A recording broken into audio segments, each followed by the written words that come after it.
Assalamualaikum warahmatullahi wabarakatuh. Salam sejahtera, Om Swastiastu. Namo Buddhaya, Rahayu, Rahayu, Rahayu sagunging dumadi.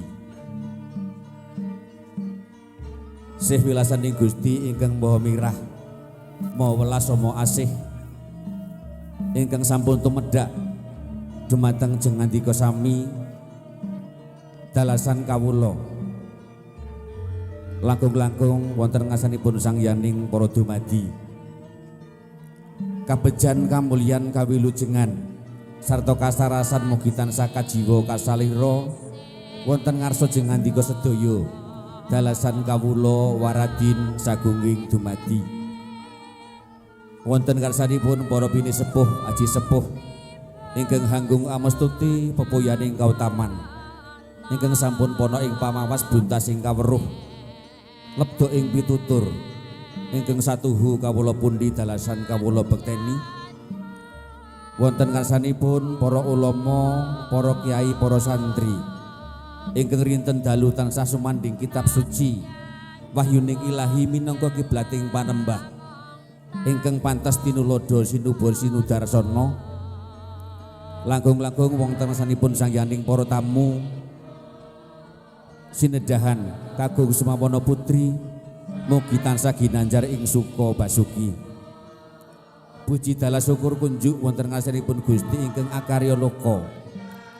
Birih wonten ing ari kalenggahan siang punika nuhuni pamundhutipun ingkang hamengku gati nuninjih pun Bapak Parno dalasan Ibu Anita Sandrawati. Bilih wonten ing ari kalenggahan siang punika sampun netepi darmaning asepuh ngintas pitulus margya suta awibawa siwi ingkang sesilih Roro Ayu Liska Rizky Fardani ingkang sampun kajatukrami Nak Mas Bagus Bimo Andrio Atmojo Jalu Pekik pun Bopo Abadi dalasan Ibu Ida Rosipah. Kanthi kebaing pangajap mugia pahargyan wonten ing ari kalenggahan siang punika Purwa Madya tumusing wasana saged lumampah kanthi lulus raharja kalis urbida nir ing sambikala. Amin Allahumma amin. Sayaning para tamu kakung sinedahan putri mugi tansah ginanjar ing suka basuki tumapaing adicara panggih para-para ingkang sampun miniji ingkang sampun samapta ing gati samangga ing diri pramila laksitaning adicara panggih nuninjih Roro Ayu Liska Rizky Fardani dalasan Nak Mas Bagus Bimo Andrio tumunten kapurwakan. Sajaning para tamu sinedahan kakung miwah putri ingkang tansah ginanjar ing suka rahayu ngadani adicara panggih pinanganten sarimbit risang pinanganten putri mijil saking Tepas Wangi kinanti manjing wonten ing sasana panggih tindak nyorisang pinanganten putri lamun Cinandra Kadya Sekar Tejo Candrani.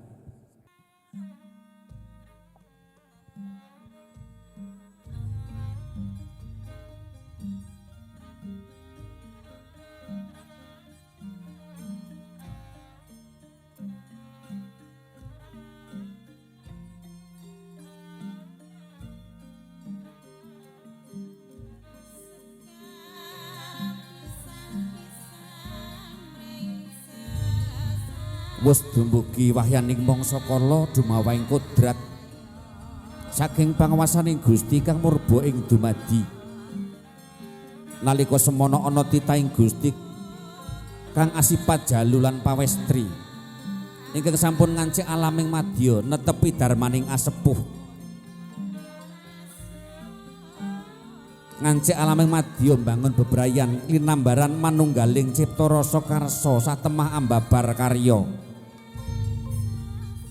Bijilipun risang pinanganten putri saking sasana Tepas Wangi kinanti manjing wonten ing sasana panggih Sinten Wanudya kang sulista ing warna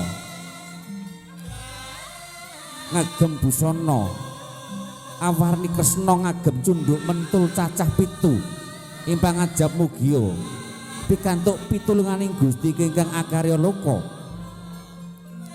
risang piranganten putri kapit rama dalasan ibu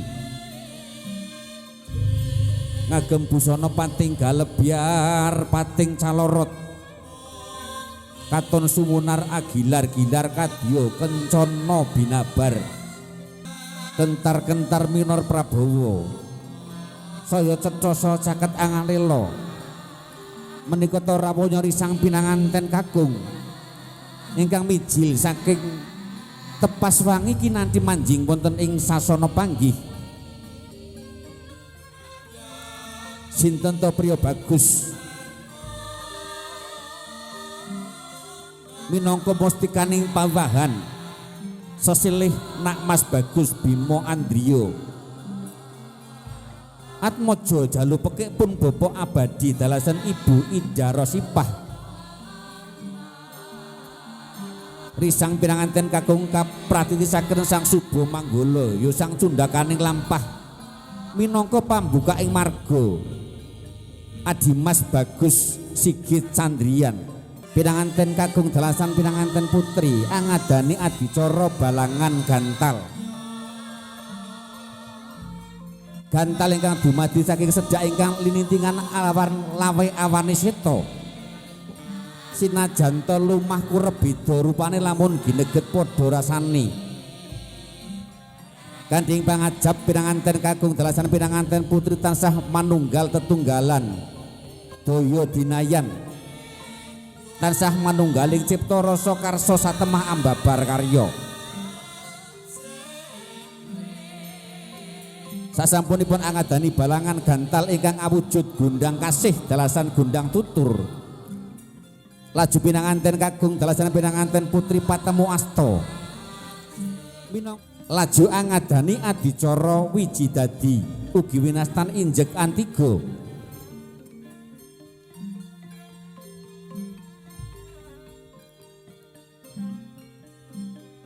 risang pinanganten kakung anginjek antiga kanthi biar badar pecah sanalika risang punang antiga mijil awani seta saha awani rekta awani seta ingkang saking bapa awani rekta ingkang saking biyung ing pangajaping sakmangke sasampunipun bebrayan tansah pinaringan putra putri ingkang soleh saha solehah pinangka penyambung sejarah tiyang asepuh kekalih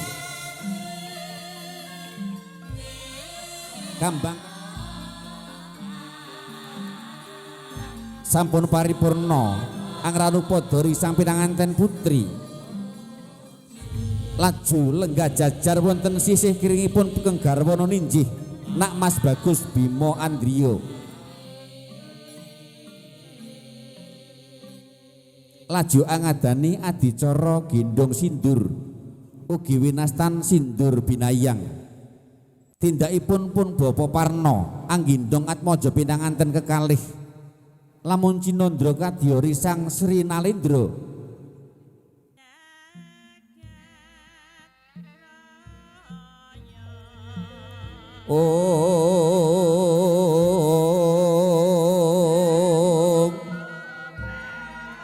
lamat-lamat ungeling gending ketawang Sri Nalendra sang Subo Manggolo minangka sang pambukaing marga angantipun Bapa Parno ingkang sampun anggindong Atmaja pinanganten sarimbit tumuju wonten ing sasana Rirengga nganut ajaran Ki Hajar Diwantara ing ngarsa Suntulada ing mat mangun karsa tutulan yani ing madya mangun karsa pun Bapa Parno anggindong pinangan sarimbit mugia saged dados tuladha putra wayah ing madya mangun karsa agung dalasan pinanganten putri ingkang sampun mlebet madyaning bebrayan agung mugi tansah pinanggih teguh yuwana slamet donya tumusing delahan dalasan pun Ibu Anita Sandrawati tansah tutpuri handayani saking wingking ing pangajap pinanganten sarimbit boten alisir saking paugraning agami saha negari.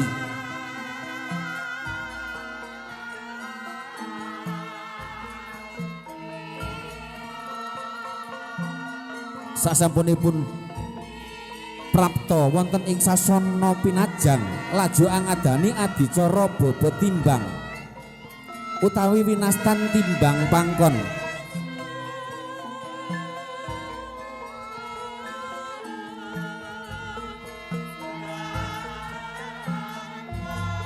Silakan Ibu Anita tanya ke Bapak, ke Pak Parno, Bapak putranya berat yang mana? Putranya berat yang mana? Berat yang kanan katanya.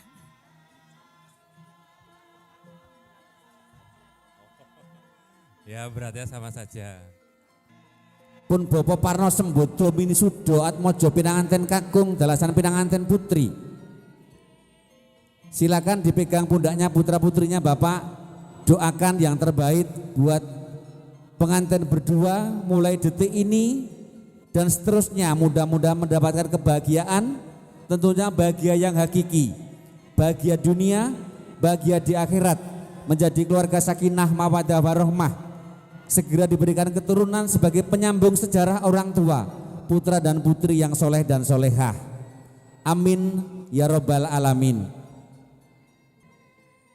Laju pinanganten kakung dalasan pinanganten putri ngadani adicara kacar kucur utawi asok guna kaya.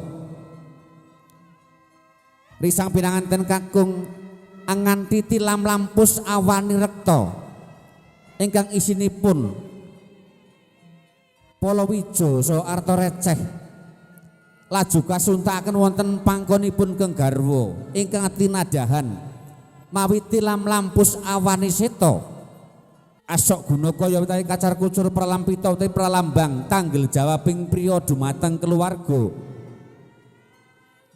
Risang pinanganten putri hanampi asok guna kaya saking garwa minangka sang guru laki kanthi gemi setiti nastiti tur ngati-ati boten kepareng marebel senajan sajuga. Sasampunipun katampi asok guna kaya utawi kacar kucur saking keng garwa laju risang pinanganten putri hanitipaken asok guna kaya dumateng pun Ibu Anita Sandrawati. Dipun tampi Ibu Anita asok guna kaya saking Mas Bimo Andrio. Laju pinanganten kakung dalasan pinanganten putri angadani adicara dahar kembul ugi winastan dahar walimah pinanganten kakung dalasan pinanganten putri kembul bujono dahar dulangan pralampita bilih lara lopo mukti wibowo ing sakmangke sareng-sareng dipun sangga gegarane wong akrami dudu bondo dudu rupa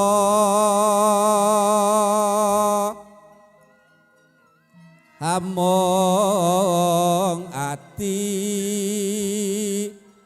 pawi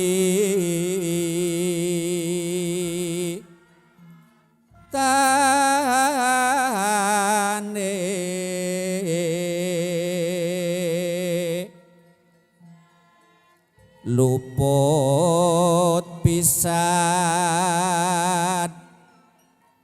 kena pisan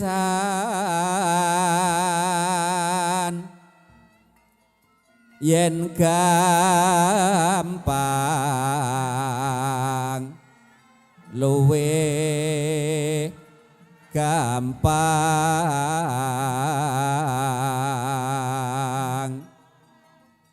yen angel ka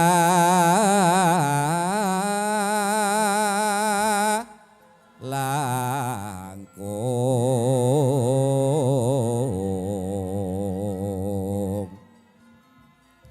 tan kenoti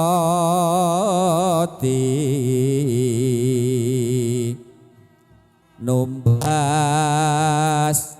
arto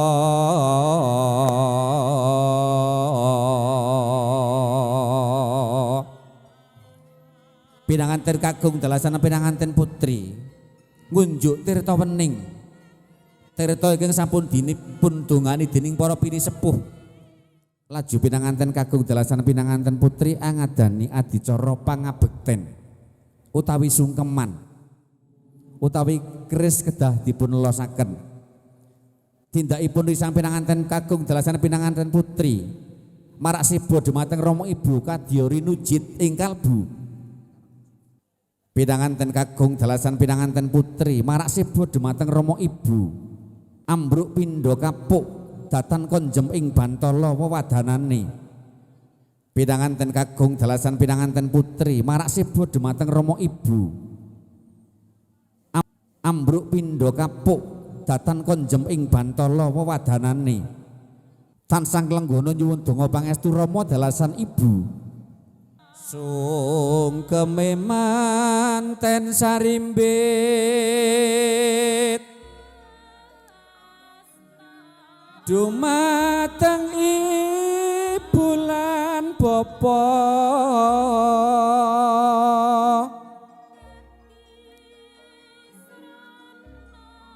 digumanti kekaliye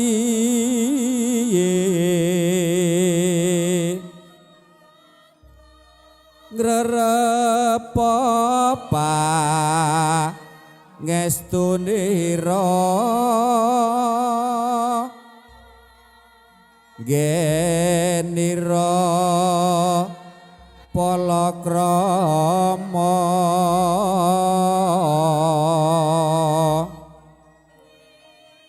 bagya mulya gesangipun ing donya prapteng delahan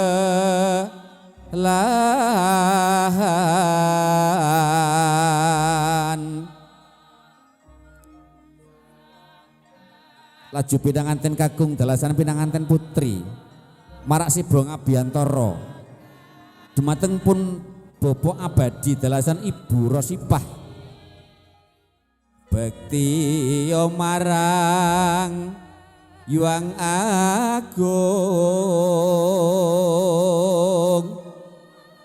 sih kinasih mringsa sama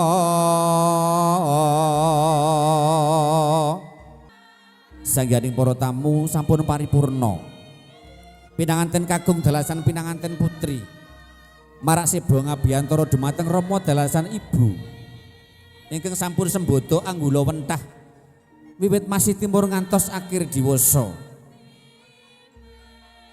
para winasih sampun ngendikaaken ridho Allah ridho walidain Allah akan meridhoi jika kedua orang tua meridhoi kalian berdua sampun paripurna angadani adicara pangabekten utawi sungkeman laju angadani adicara rebut biodo.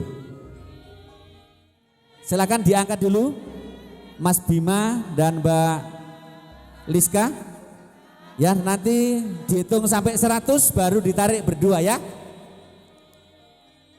Diangkat 97 98 99 naik lagi 100 silakan ditarik. Alhamdulillah, tunjukkan ke kamera. Ya, digigit berdua. Suami pegang pundak istri, istri pegang pundak suami.